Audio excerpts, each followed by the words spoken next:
Hey y'all, welcome back to my channel. If you are new here, hey, my name is Taylor. I'm a personal trainer in Dallas, and I just spent the last 2 weeks in Europe.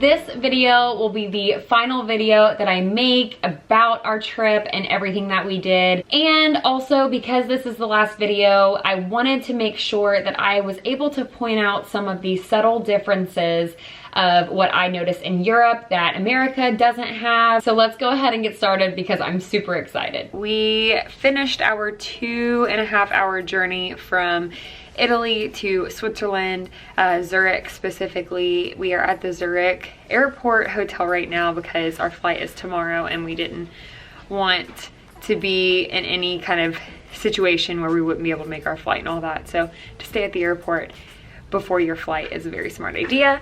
But we just got to the hotel room and here's the front door. I'll give you a hotel room tour, of course. You walk in and that's your immediate view. Turn to the left and you have a toilet. You've got your bathroom. It's pretty standard, pretty small from what we've been able to get over the last 11 days. Here is the bathtub and you've got a little shower head. Yeah, just a simple bathroom. And then to your right, you've got your closet space. And yep, closet space, extra towels, and a robe. We've got our mini bar that is empty. A little bar station right here. It looks like we've got a conjoining room. Full length mirror. You've got our king size bed, lights, decor, a desk, TV, and a parking lot view. But it's fine, we're only here for a short amount of time. Now we are going to go give our car back. It was a good car. It was very, very good to us. Alfa Romeos are pretty rare to find in the States as of now. So to be able to experience driving one, it was awesome. It looked like a lot of people liked it when we drove past them. So that was cool. Now we're going to go give our car back, unfortunately, and then go find some food in Zurich.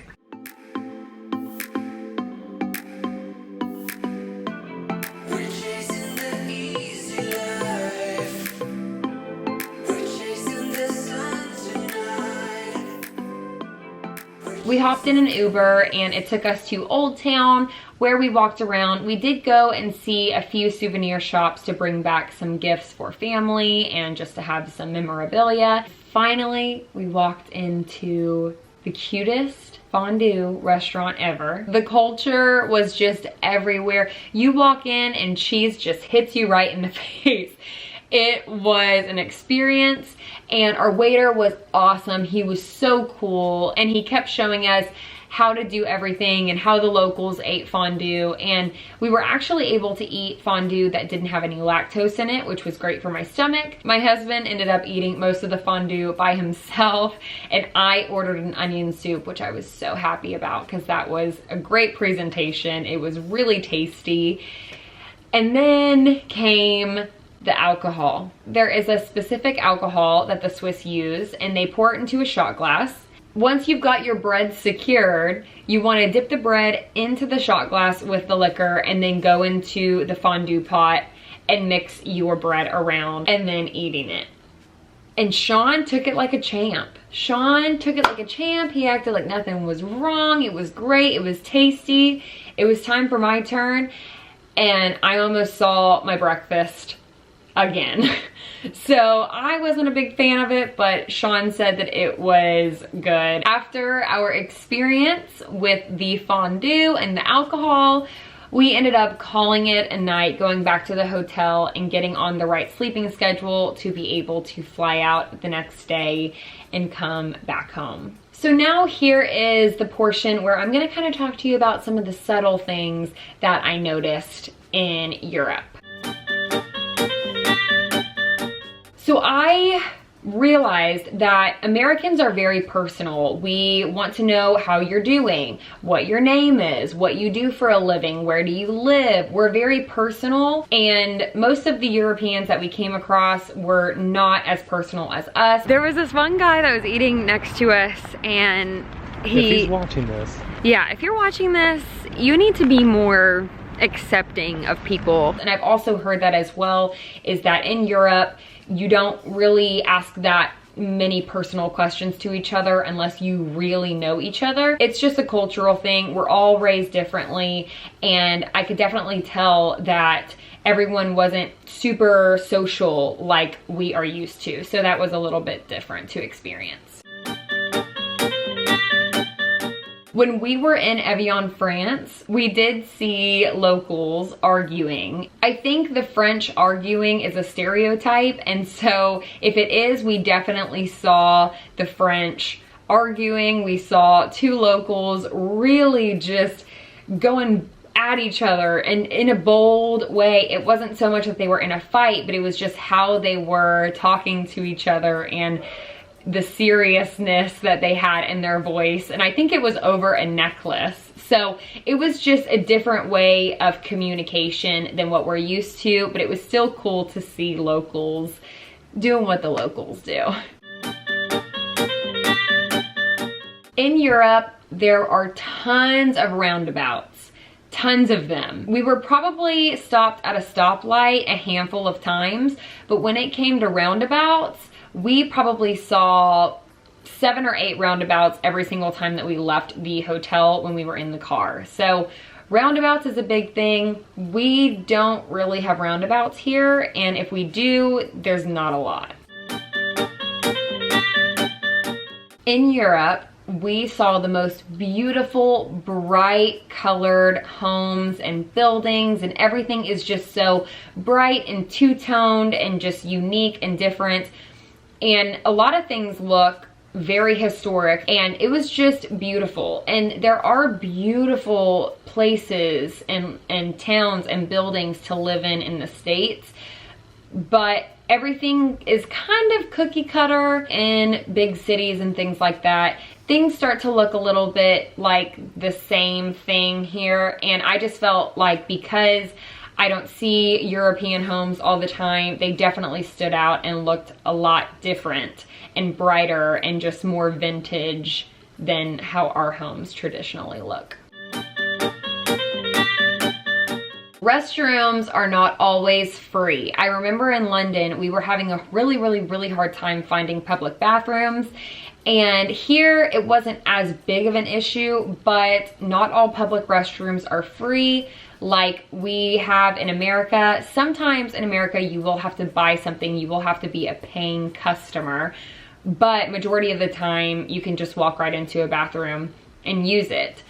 This was a little bit challenging, but I understand it. You want to keep your place clean and you want to control who is walking in and out of your doors, so I understand. Bidets and squatting toilets are something that we don't really have here. A lot of the times, especially where we live, when you're walking your dogs and you're taking your dogs out in public, everyone kind of smiles at your dog and they want to pet your dog and they ask what your dog's name is, and they really want to interact with your pet or cat, or you know, whatever your pet is. A lot of Americans were very interested in knowing about your pet and meeting your pet. In Europe, we passed by so many pet owners and pets that had no agenda whatsoever to want to be pet or to want to be talked to. They were just on a mission, and I was really sad because I wanted to pet some dogs. They ask you how you are, you just have to say that you're fine when you're not really fine, but you just can't get into it because they would never understand. And none of the dogs seemed to want to be pet. So that was kind of a bummer. But I think that just goes to say that Americans, again, we're super personal, and maybe Europeans just want to take their dog and go on a walk and not be bothered, and that is okay.